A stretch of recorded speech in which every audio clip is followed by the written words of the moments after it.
Hablemos sobre práctica docente. Entonces, a recordar un poquito el concepto de la práctica docente, pues nos dice que está referido a la actividad de enseñar. Es aquello que lleva a cabo el profesor para que, digamos, favorecer o propiciar o impulsar que los estudiantes pues aprendan, que los estudiantes adquieran el aprendizaje, porque el aprendizaje se adquiere por uno mismo, ¿verdad? No es de afuera hacia adentro, ¿verdad? Es de adentro hacia afuera, en realidad es algo que nosotros construimos, pero los docentes tenemos la obligación de hacer estrategias, usar metodologías, usar modalidades de estudio, pues para que realmente los estudiantes puedan aprender, ¿verdad? Todos de cualquier nivel educativo. Y siempre tiene que ir de acorde a los objetivos y a los contenidos de un currículo. Recuerden que el currículo es aquel programa, ¿verdad? De cualquier nivel educativo. Y recuerden que no se dice currícula, ni se dice currículum con M, porque son cosas diferentes. El currículo escolar es el programa, ¿verdad? Acuérdense cuando decimos la malla curricular, bueno, pues son las materias o los, ¿verdad? Los aspectos, las áreas del conocimiento en caso de preescolar o de primaria, ¿verdad? Es así, y luego ya pues, son materias, ¿no? Secundaria y lo demás. Bueno, la práctica docente pues es un proceso complejo en donde hay muchísimos aspectos, tales como pues esto de lo curricular, ¿verdad? O sea, nosotros no podemos llegar a trabajar sin saber pues en dónde está insertado nuestro trabajo, en qué programa, entonces todos los aspectos curriculares, también todos los aspectos burocráticos, ¿verdad? Que esto quiere decir no que sean lentos, sino burocráticos se refiere pues a toda la parte de gestión que existe alrededor de cualquier nivel educativo y también influyen las tradiciones y las costumbres, porque pues ya hemos visto que no es igual dar una clase en un contexto que en otro, ¿verdad? Ninguno es mejor, ninguno es peor, no se refiere a esto la teoría, sino se refiere que tú tienes que adaptarte y considerar ese contexto, esas tradiciones, esas costumbres de comunidades, de zonas, de grupos. Y también, pues, las tomas de decisiones políticas y administrativas. Sabemos que las autoridades son las que nos van diciendo qué cosas se permite, qué cosas se hace. También hay, pues, instituciones públicas o privadas que tienen sus propios lineamientos, sus propias normativas, entonces también las tienes que considerar. Y, por supuesto, la selección y el uso de los materiales didácticos. Sabemos que en este momento la tecnología es un material didáctico muy importante, una herramienta que usamos todos pues para poder estar al día con la educación, pero también sabemos que pues habrá que ver en dónde estás, con qué alumnos y qué es lo que tienen. Simple y sencillamente dicen, no, pues aquí en las ciudades grandes pues ya todos tienen tecnología, sí, pero por ejemplo, específicamente, por decir un ejemplo, ¿verdad? Específicamente, ¿tienes el 365 de Windows o tienes digamos, un paquete más antiguo y entonces ya no va a ser igual? O sea, tienes que considerar todas esas cosas como docente, ¿verdad? Y por supuesto, las interpretaciones que las propias personas hacemos, ¿verdad? Tanto los docentes como los alumnos y cómo te organizas para llevar a cabo la enseñanza. Y la práctica como factor de mejora educativa, pues es muy importante que también incluya la innovación. Recordemos que la innovación educativa especialmente no se trata, bueno, más bien se trata muchas veces de la implementación tecnológica, o sea, como que no nada más es cambiar el estilo de cómo yo enseño, sino que hay un poco más, o sea, es una mejora, una transformación, un cambio positivo para lo que estemos haciendo. Y muchas veces los colegios y las escuelas o los mismos profesores dicen es que yo soy innovador, pero en realidad no está innovando, sino a lo mejor está, digamos, implementando una innovación, pero innovar por sí mismo, pues, o sea, yo creo que no todo el mundo lo hace, ¿no? Sin embargo, cuando tú tomas una innovación de alguien de otro modelo, de otro país, de otro profesor, pero que alguien que innovó, bueno, pues se llama estoy implementando una innovación, pero no quiere decir que tú estés innovando. ¿Sí entienden como que la diferencia, verdad? Porque muchos se acreditan la innovación. Hace unos días salió en el periódico pues, de mayor circulación aquí en el área metropolitana o en el estado, salió que una secundaria estaba haciendo una innovación de los bancos, bicibancos, les llaman, no sé si lo vieron en la noticia, pero son como, es un pupitre, ¿verdad? Como un mesabanco, como los bancos de las escuelas, pero abajo tienen la parte de la bicicleta para que estén pedaleando los niños, ¿verdad? Entonces, así como los niños que están muy inquietos o los niños que, pues para hacer ejercicio, que no estén, ¿verdad? Entonces pusieron esos mesabancos y salió la noticia de que en San Nicolás está innovando. Pues en realidad no es que ellos lo inventaron, lo innovaron, ¿verdad? Sino que en realidad viene de otros países.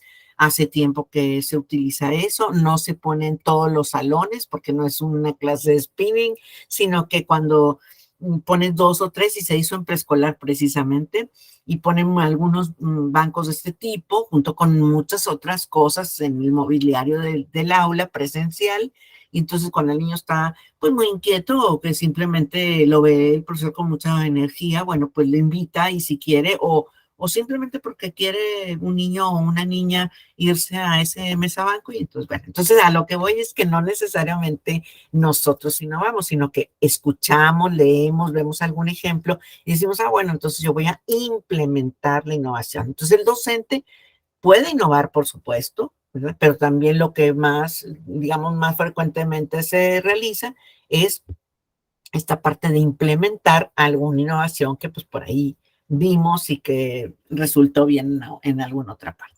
Y la sociedad actual pues es la sociedad de la información, ¿verdad? Está caracterizada por el uso ya generalizado de las nuevas tecnologías de la información y la comunicación y en todas las actividades humanas, ¿verdad? Ya prácticamente digo, no sé ustedes, pero cuando se nos va la luz, pues ya no sabemos ni qué hacer, o sea, porque ya estamos súper acostumbrados todos a estar con los celulares, con las tablets, la computadora, la televisión, o sea, todo estos medios de comunicación y de información, pues ya no podemos casi vivir sin ellos, o sea, estamos demasiado acostumbrados a utilizarlos. Y por lo anterior, pues hay una tendencia muy fuerte, tanto económica como cultural, pues para que las nuevas competencias personales de los niños, los jóvenes, las nuestras, pues sean un poco para afrontar estos cambios, ¿verdad? O sea, ya si a un profesor, por ejemplo, no le gusta el uso del celular dentro de su aula, pues ya como que al principio se veía como que muy mal que los niños trajeran celular y ahora es una necesidad que tengan celular, pues porque es parte de la vida ya. Digo, no es obligado, pero me refiero que el profesor puede utilizar estrategias didácticas con el uso de la tecnología para que los niños pues enfrenten la vida con la tecnología, ¿no? Porque pues prácticamente si no usas tecnología en estos momentos, pues te aíslas del mundo. Sí, estamos en una nueva cultura, con nuevos sistemas de comunicación, con nuevos valores y con nuevas normas de comportamiento. Aunque nosotros, pues, sabemos que la moralidad, las decisiones muy personales, las ideologías, pues eso no nos corresponde a nosotros promover porque, pues, es como más bien de la familia. Sin embargo, sí tenemos que, digamos, promover valores que sean de alto respeto, ¿verdad? De normas de comportamiento adecuadas, aún con todo esto que está sucediendo, ¿verdad? Porque pues sí tenemos que ser partícipes de, por ejemplo, cómo usar la información tecnológica, ¿verdad? Cómo los adolescentes deben de usar la tecnología ¿verdad? El lenguaje, ciertas cosas que podemos nosotros como promover, ¿verdad? Pero no imponer, ¿verdad? Eso también. Y pues obviamente todo tiene una fuerte repercusión en el ámbito educativo, ¿verdad? Lo hemos visto y para bien o para mal con la pandemia, que fue pues terrible, pero todo el mundo empezó a usar la tecnología como muchos años atrás no la habían usado, ¿verdad? Y eso que pues el Internet tiene como 25 años de existir, ¿verdad? Inclusive en la educación, más de 20 años en la educación. Sin embargo, pues ahora en la pandemia, mucha gente pensó que Pues ahora hay esto. Bueno, sí ha evolucionado mucho, ¿verdad? El uso del Internet, pero sí impactó muchísimo el uso de la tecnología en el área educativa. Y la nueva cultura, pues principalmente es esta parte, esta frase que oímos mucho de aprender a aprender, pero que ahora hace todo el sentido, ¿verdad? Ya no son los tiempos de esta vigilancia de los estudiantes y de que el estudiante haga lo que el profesor dice, porque obviamente por eso nos pasaron tantas cosas durante la pandemia. Por eso decían, no es que los niños no aprenden, es que los niños están acostumbrados a aprender. No estamos acostumbrados a ser autónomos en el aprendizaje y en nuestra gestión del aprendizaje. Sin embargo, pues tenemos ustedes, por ejemplo, que están jóvenes y que tienen mucho todavía camino por andar dentro de la educación, pues hay que acostumbrar y hay que promover a los niños a que ellos por sí mismos aprendan, no con la obligación de quedar bien con la mamá o con el papá o con el profesor, ¿verdad? Sino por ellos mismos. Entonces debemos de ayudar a nuestros alumnos a que adquieran los conocimientos de esta manera. Y esta cultura de cambio, pues promueve ese desarrollo cognitivo diferente y personal y que hay que definitivamente tener muy consciente, ser muy conscientes de que tenemos que respetar las, digamos, características de los alumnos y sobre todo, pues que se promueva este procesamiento activo de la información. Si el alumno no está dispuesto, si no tiene esa disposición de aprender por sí mismo, nada más va a aprender algo y lo va a desechar, se le va a olvidar o simplemente ni siquiera, vaya, ni siquiera lo escucha. A lo mejor está pensando en otra cosa o está distraído en otra, digamos, en otra actividad, ¿no?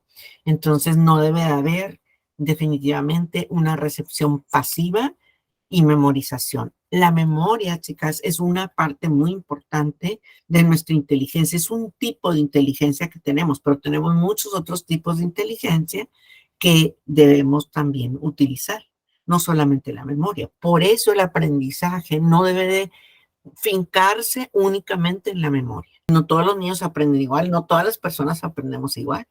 Pero lo que sí nos queda claro, de acuerdo a las teorías de la educación, es que la estrategia que más se ha investigado y comprobado que funciona es hacer las cosas. Cuando tú haces algo, se te queda. Cuando recitas algo, probablemente se te va a olvidar. Hay que recordar que todos los alumnos son diferentes, que los contextos son diferentes y que las situaciones educativas son diferentes. Espero que este tema de práctica docente haya sido de utilidad. Muchas gracias por ver esta videoclase. Hemos terminado. Nos vemos en la próxima.